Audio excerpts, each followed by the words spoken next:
Welcome to another episode of Burning Straw Man.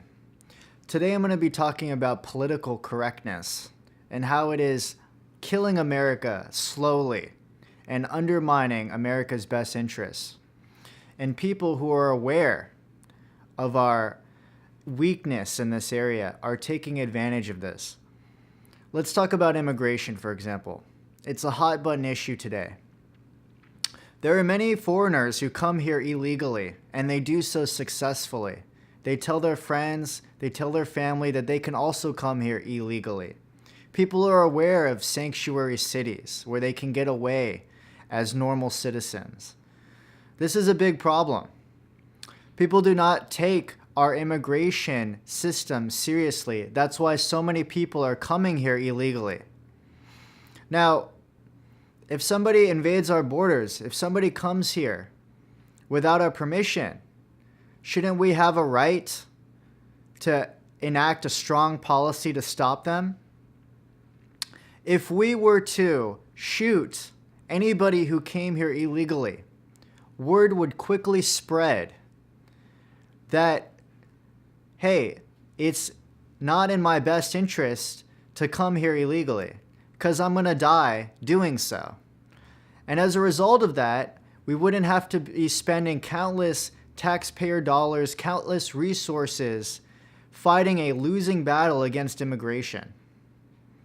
The Rio Grande Valley sector accounts for about 40% of the apprehensions in the United States. McAllen Station specifically is about 20% of the entire nation, and we catch about 300 individuals a day. Not only is immigration an issue, but protecting our traditions as Americans is also a battle in this wacky world of political correctness today. We cannot say, I do not support homosexuality, I do not support gay marriage, without being labeled a bigot, a racist, a hate mongerer. We cannot take a strong stance against feminism and say, I think the woman should be at home raising the kids and the man should be out working as the breadwinner.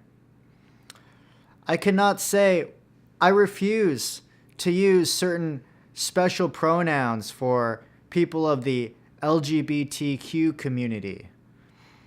It is no wonder that we as Americans are so divided, because progressives will continue to undermine and challenge every tradition that unites us as a country. You know, Milo Yiannopoulos got in a lot of trouble for saying feminism is cancer, and he's right. Feminism kills women.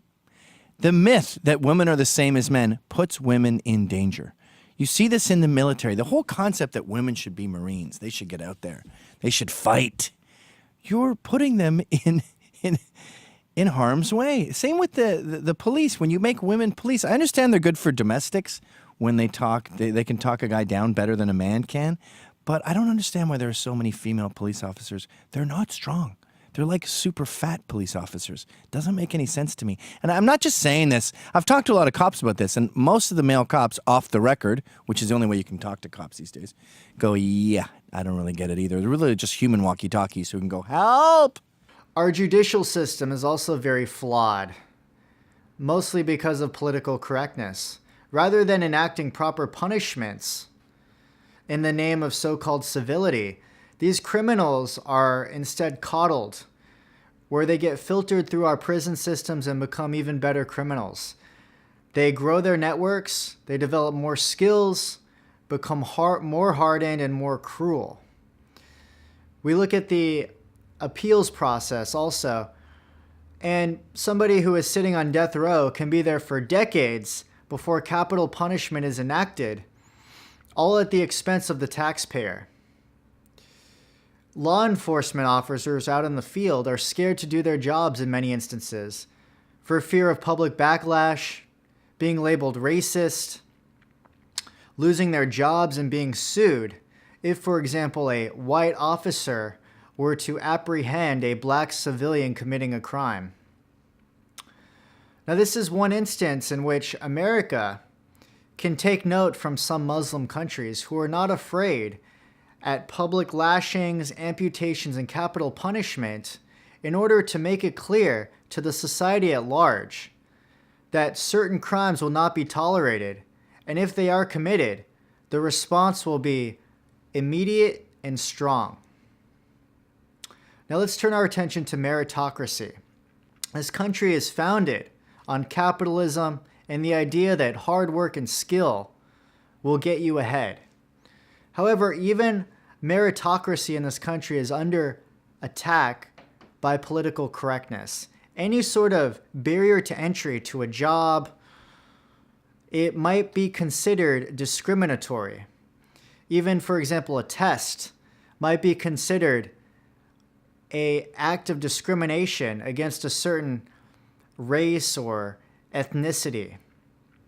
Affirmative action is a perfect example. It is an inherently racist program where people of minorities or certain backgrounds will get ahead against other people who have better test scores or better grades. There's also this unspoken diversity expectation in which institutions, especially public institutions, are supposed to hire people from many different backgrounds. And many organizations will brag about this, saying, oh, look how diverse we are, and not necessarily hiring applicants based on their ability or their skill. So the irony of this entire situation is that America is actually becoming more elitist, and not in the elitist sense that many liberals like to paint the picture of about this idea of white supremacy or white privilege, but actually those who are so-called underprivileged or underrepresented are actually getting unfair treatment and unfair advantage against those who may be superior intellectually, athletically, etc., and deserve the opportunity more than they do. We want New Zealand to be the safest country in the world, but we can't do it without your help.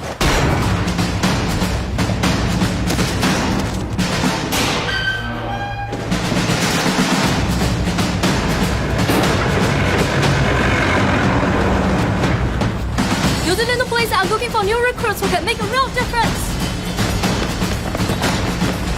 Those who care about others and their communities. The society has devolved into a snowflake culture in which people are afraid to say what they really think, and in which the harsh realities of life, such as death and suffering, are shielded from them. Tell us what a safe space is. I mean, a place where you're not going to get hurt or ridiculed. And so on a college campus, if there's people with like Halloween costumes that maybe make you feel uncomfortable, does that make it not safe anymore? Yeah, that's not a safe place. So that's violent. It's not safe at all to be No. just seeing those Halloween costumes. Mm-hmm. So if you saw like a white person wearing like a sombrero and that's not safe. No. In conclusion, political correctness is draining our country. It is preventing us from applying practical solutions to problems that continue to eat away at this country year after year, decade after decade.